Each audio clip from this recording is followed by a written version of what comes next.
Hi, everyone, and welcome back to the 10-Minute Product Podcast. Today is about AI, and this is the first episode of a trilogy where we're going to deep dive into some of the topics and considerations you need to do as product leader to approach AI the right way. And today's topic is about, it starts with the use cases. And Christian, kind of over to you. When I say use cases and AI, what do you think?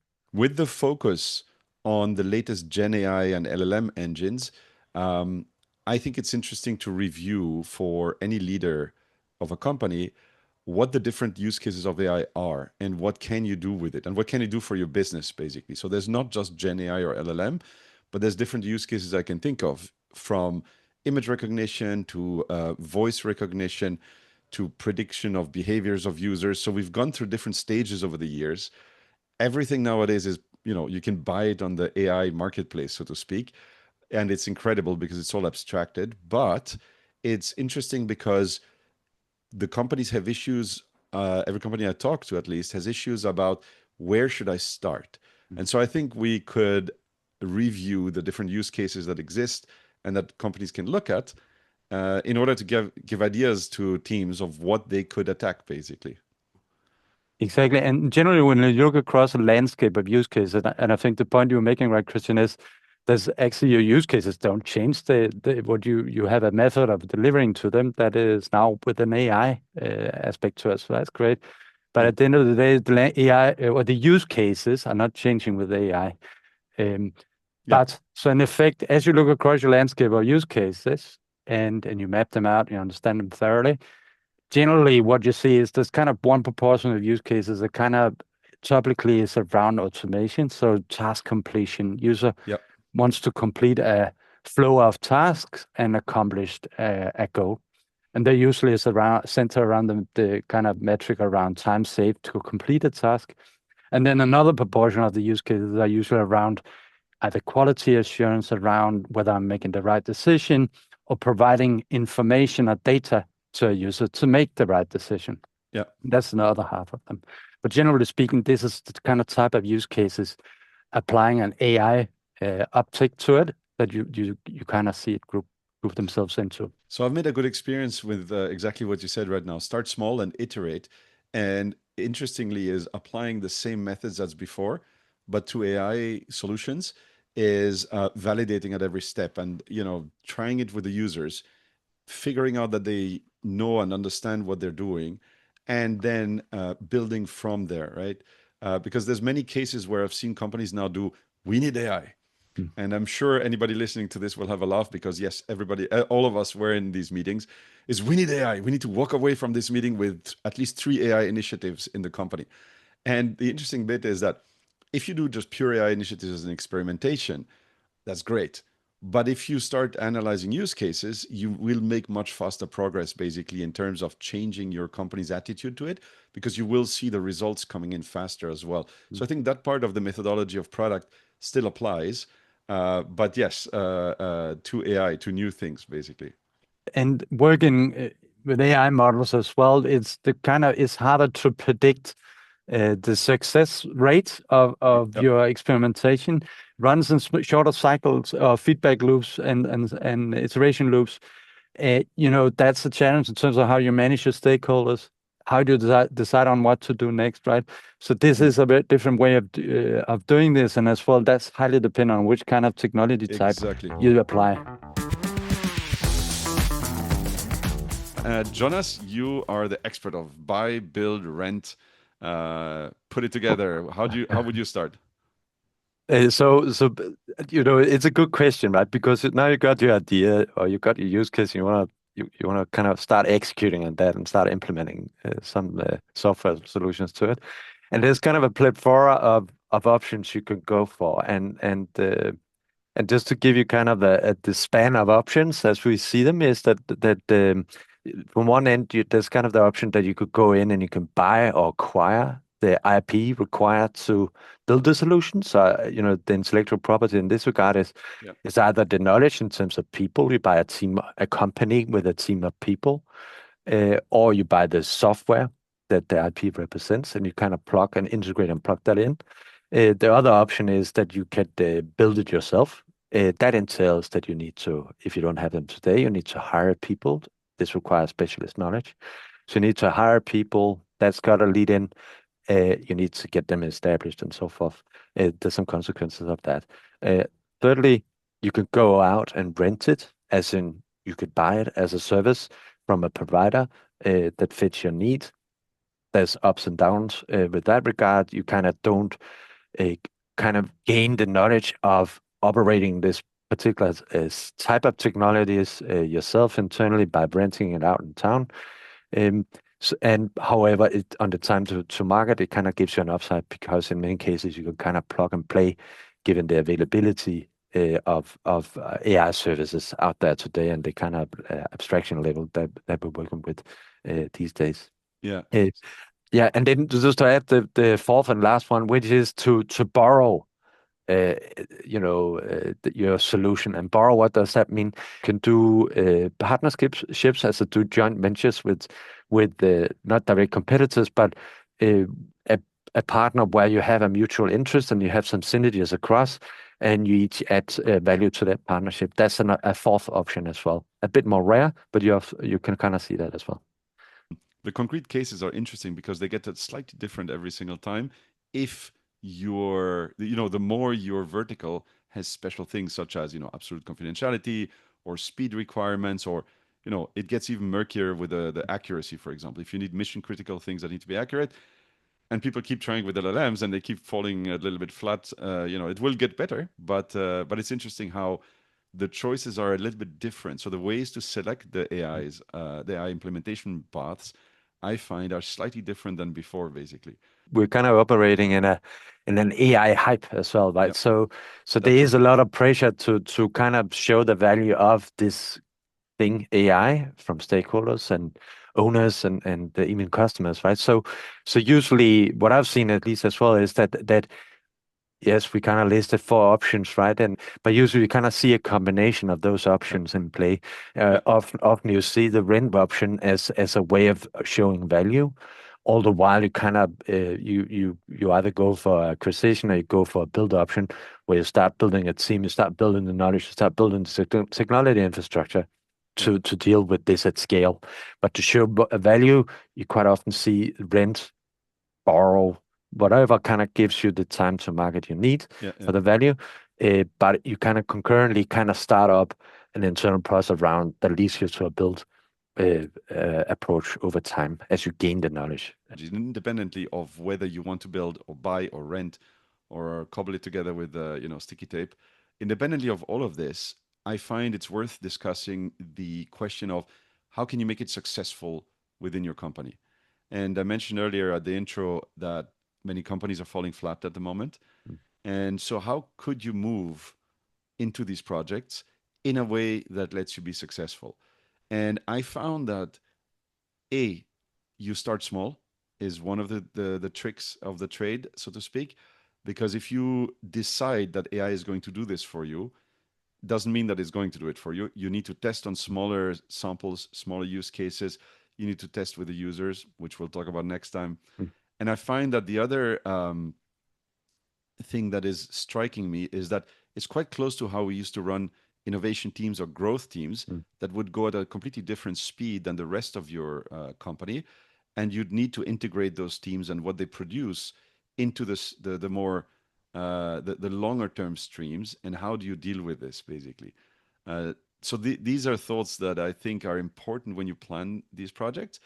Otherwise, you risk of going down the path of what many companies have, what you read about at the moment, which is 90% of the AI projects are not resulting in anything. Do you have any thoughts? See, I've experienced the same, right? That companies kind of spin up initiatives. You have an exec saying, "I want 10 AI initiatives by Monday," and they kind of run off in opposite directions, right? It has to be purposeful. Your role as a product leader is to kind of bring in that purpose and bring in that clear-mindedness in terms of why are you driving initiatives. You as a leader, you have to stay close to it to make sure that it doesn't they don't spawn off in directions that are not useful to you in terms of your strategic focus. but you kind of want to spin off and drive initiatives that kind of take you to a step in terms of a step of exploration in the direction you think you're going with AI, and kind of that exploration kind of inform your decision that around whether that is something you should scale to, or you should go another direction. So I think you should treat it as a way of kind of drawing up that a map of AI that you want to navigate from. It requires you're close to it, that you don't hand the entire mandate down to a venture team set up to run by themselves. That's where they kind of pass off course. Um, but also in terms of how a setup like that works with an existing setup, that let's call them the core teams. Um, how do they coexist? And Christian, I wonder, do you have any kind of tips and tricks in that regard in terms of how do you kind of create this peaceful coexistence, or is it not Yes. peaceful just by default? I don't know. There's always tension, but I think for me in the AI piece in general, so I'm not talking about the super bleeding edge of AI, but in the bringing AI into regular use cases, into business use cases, I find what's interesting is there's two or three aspects, but the biggest ones for me are um, A, to put a framework so that you as a leader help the company and the teams put a framework around the AI to say, fine, we'll break it up into small experiments, but let's see what the AI can do. But let's also be sure to know what is our threshold for accepting this as an interesting value going forward. So, for example, if it does something great, but then fails every third time, that's a bit difficult for you to manage as a company on a static, on a stable basis, because that means you need a test harness and a readjustment harness around to say, well, when it goes wrong, what do we do? So you need a framework, I think, and as a leader, you're very well placed to give this framework to people of quality, of speed, of value, of reliability, of whatever it is, right? And the second question is, how do these teams live with the others? And I think there, it's exactly like I did with growth teams or with innovation teams, that you have to be extremely clear about what the different teams' objectives are, what the time windows are, because if your time window is 1 or 2 weeks, it's very different than a 3 month, production stable production grade stable feature. So you need to be clear and upfront about this with people, and you need both teams to be incentivized correctly around those timelines and the results they're supposed to bring, and you need both sides to be accepting of that and working together, because once you have a great innovation feature or a great AI feature, you need to productionize it. And that means that the teams that productionize things will take time to do this. So first, how can you accelerate that? Because you don't want to take 3 months to productionize an AI feature. But how can you accelerate it in a way that is stable for the rest of your infrastructure in terms of capabilities, authentication, like all the rest, right? Security, how is it embedded? How does the marketing work? How does support work? And can they even answer questions when customers call about that? There's lots of implications. And so for me, it's very, very near to the innovation slash growth, basically.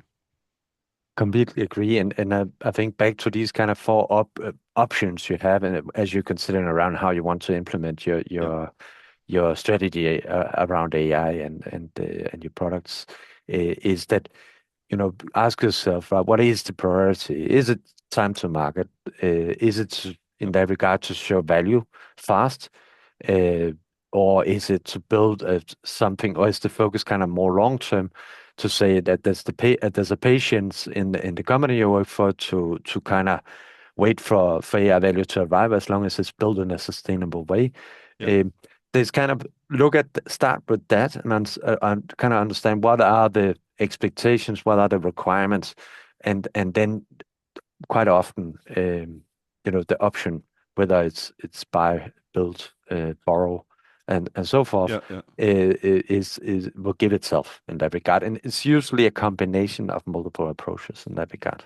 Um, Cool. So as with everything else, think about what you want to achieve mm.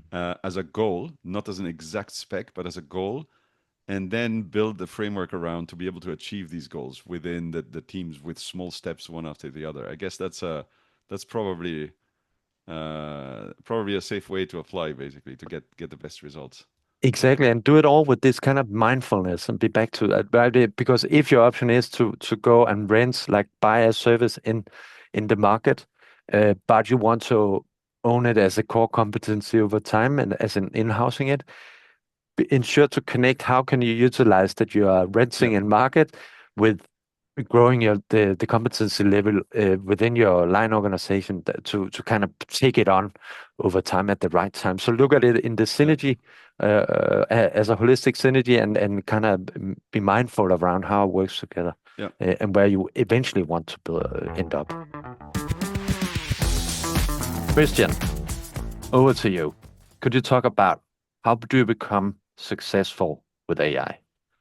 That's a very good question. I love to tell these stories when I work about.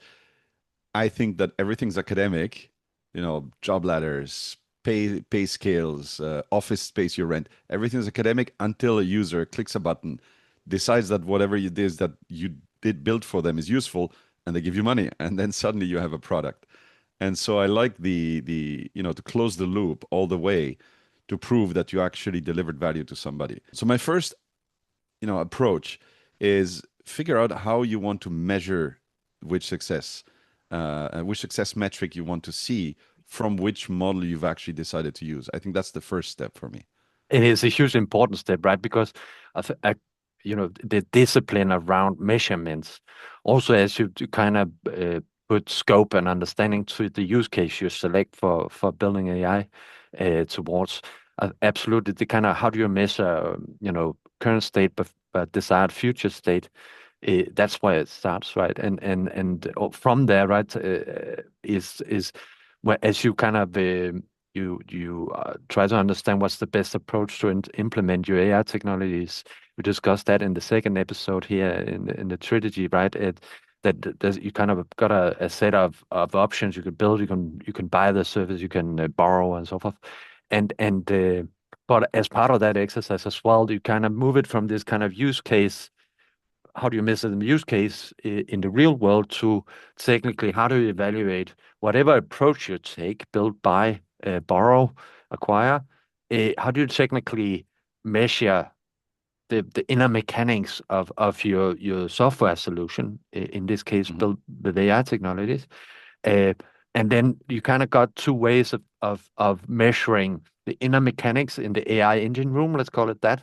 But Yeah, you have a clear understanding which variables do you need to tune.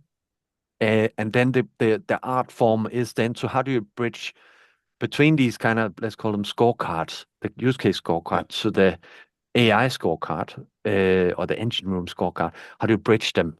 Because in there, I like that. in there, that's kind of how the topic of this episode is how you demonstrate success. Yeah. Because your real world from the technical side is to fine tune the technical variables, precision, recall, drift, etc. But on the stakeholder point of view, the customer point of view, that more often relates to the use case you're solving for, right? And the this is super. I like that breakdown. And what I would say, what I would add to this is one of my sort of pet peeves when I work is I like to define all of this ahead of time. And I think with AI, it's doubly important that you sit down at design time when you think about what you want to solve, you think about how you're going to measure whether it solves the problem as well for the user. And I think it's really important to do this ahead of time before even implementing. Otherwise, later it's always difficult to tack on metrics or tack on success criteria. I think in this case, it's even harder. So it becomes doubly important to sit with the team ahead of time and think about, okay, what is it we're going to solve? How are we going to measure whether it is solved, and how many times, how many degrees, how many percentages, whatever. I think it's doubly important in that case. Um, Mm. the one thing I wanna pick up on what you said is I think the next step. Once you actually have your measures and you know what you want to measure and you set it up, let's say technically to measure the right things, um, what I find interesting, and maybe I can ask you about what your view is. I find interesting is how do you then surface it within the company in order to become a tool that you use for leadership, both at technical level as well as on business level. How do you make this understandable by everyone? How do you communicate this? And how does it become a tool for decision making? I think that's the next step, basically. That is the next step, and there's, I wish we could put it on a formula, and then we'll write the book, right? And but But I think to go back to also the kind of there's plenty of opportunity with AI technologies, right? But there's also some some um, some particularities that makes it hard for or at least could potentially make it hard for you as a product leader. In terms of how do you engage the wider business? How do you Mm. engage the customers? When will the value arrive from the investment into AI? And the dilemma is that working with AI technologies, generally speaking, is that you, as we discussed in previous episodes, if you work with shorter cycles, you run with more frequent iterations. The the tweaks you do to the in the AI engine room, let's conceptualize it as such, it can either break things or can optimize things. And how do you bring stakeholders on board with that? And this kind of the future is more unknown, short and midterm. Uh, and how do you engage your stakeholder groups in that regard? And I think it kind of comes down to if you got your use case measurement right, as in Mm. how do you move a use case or the solution to a use case from A to B? What does good look like? And you'd anchor your conversation in that way of measuring, tying it to what you do in the AI engine room, so your technical scorecard, Yeah. and you start to speak frequently and position it and with the stakeholder groups, with the customers, and then kind of bring them along the journey. This is an I like that. exploration, and you kind of keep people engaged with coupled with storytelling around. Now we're mobilizing towards this unknown but exciting Mm. future, and then you kind of start also making transparent the Yeah. mistakes and the missteps and the steps backwards you have to take to kind of redo stuff.